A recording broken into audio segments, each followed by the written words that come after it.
you want, we can try. But maybe add something about the situation in Pakistan, because as you say, there was a change of government in Pakistan 6 months ago, and Imran Khan was the only politician to openly criticize the CPEC. Yes. He was quite really not very much not very happy about this project. And there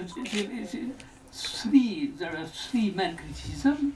The first criticism is the project was not.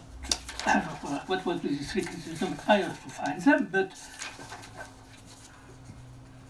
the first criticism is that, in fact, for the time being, the project has not increased the rate of growth of Pakistan. When the project was signed in 2015, it was officially said that the rate of growth of Pakistan will reach 8% or 8.5% in 2018. 2018 is finished, and the rate of growth of Pakistan this last year is only 4.5, something like that, 4.8. This is the lowest rate of growth of Pakistan for the last 4 years. So clearly, for the time being, there was no growth effect of the CPEC in Pakistan. That is the first critique that you can make to this project.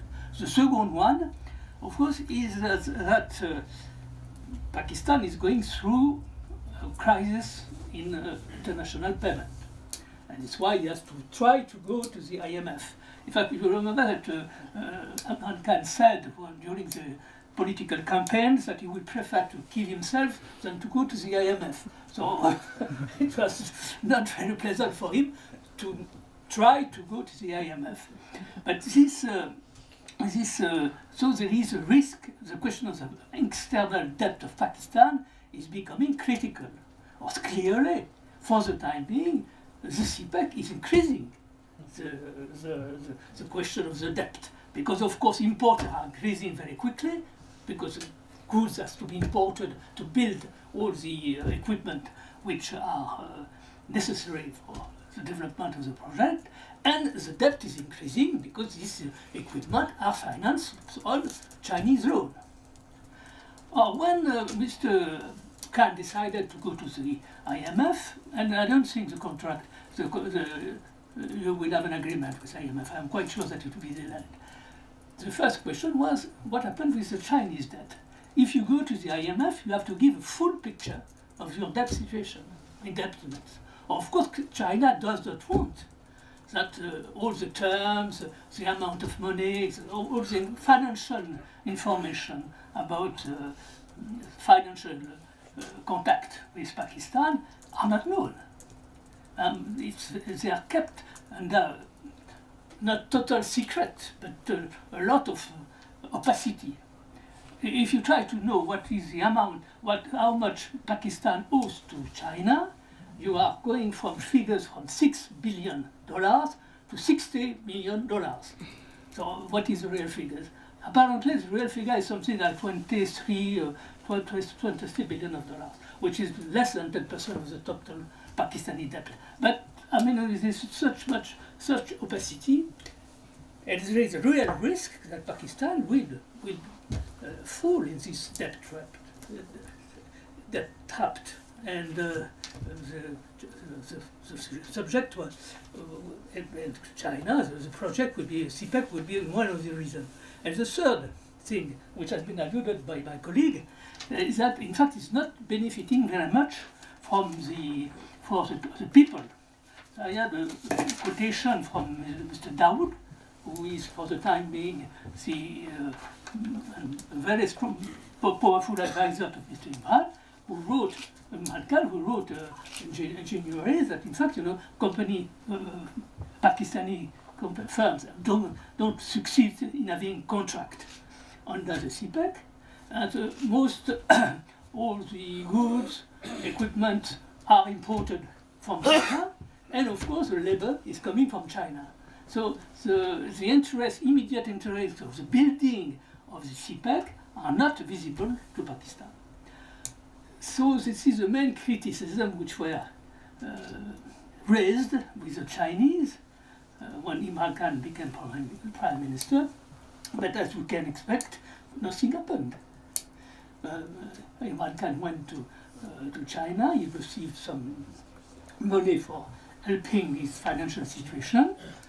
No real change. Were decided. It's true that some projects were delayed, some projects were probably cancelled. We don't know the details of the project after the period of 2030.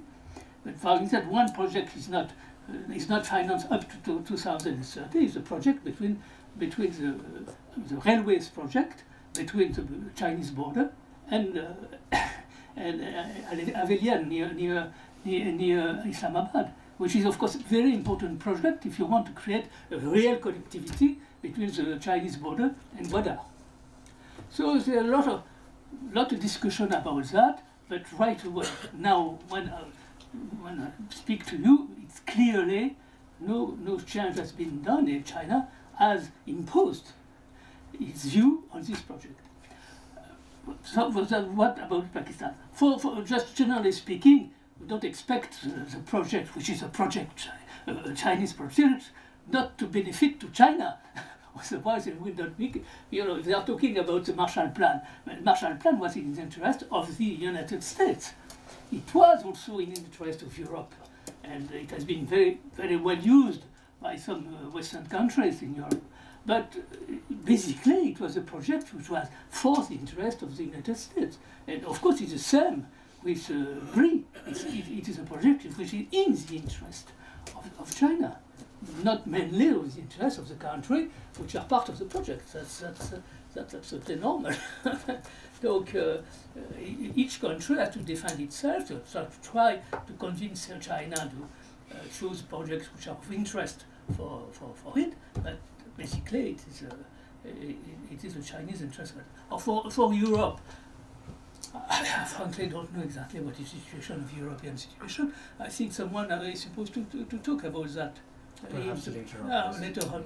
But frankly, what I've heard, we are not very at ease with this project in Europe.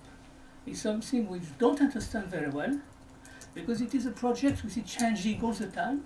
New countries arriving, new projects are arriving, the amount of money is changing all the time. Now we're talking about $1 trillion. Nobody knows how long it will last. It's something which is very, frankly, basically, it's a kind of labeling process. You take projects and you call them, they are part of the BVA. And secondly, it's a publicity stunt.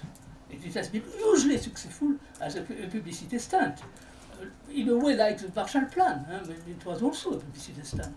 But the content of the project is very difficult to understand really.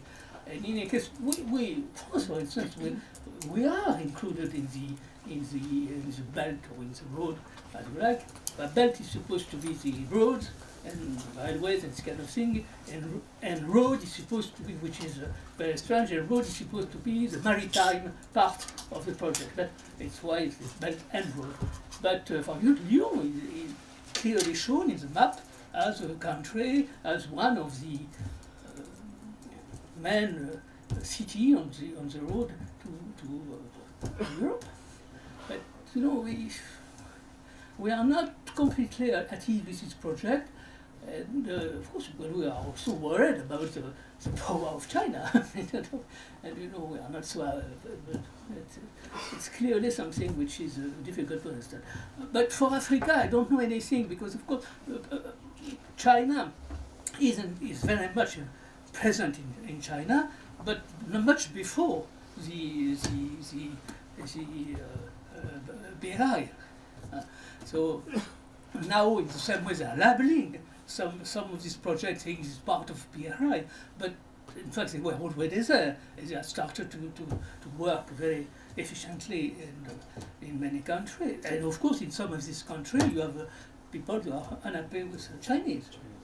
But I would just like to perhaps introduce Dr. Naila at this moment to talk about, on ground, if Dr. Naila could talk to us about what because Gwadar is, as we've been discussing, that Gwadar has become one of the sort of the main symbols of this whole China-Pakistan economic corridor, and there are also reports that suggest that actually Gwadar is sort of not a seaport for trade, but rather there's a strategic reasons, as earlier was mentioned, and there might be a naval base that China might be interested in over there.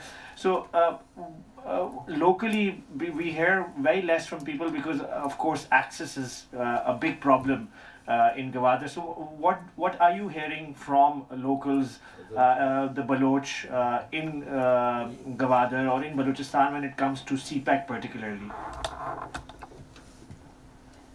Thank you, Taha.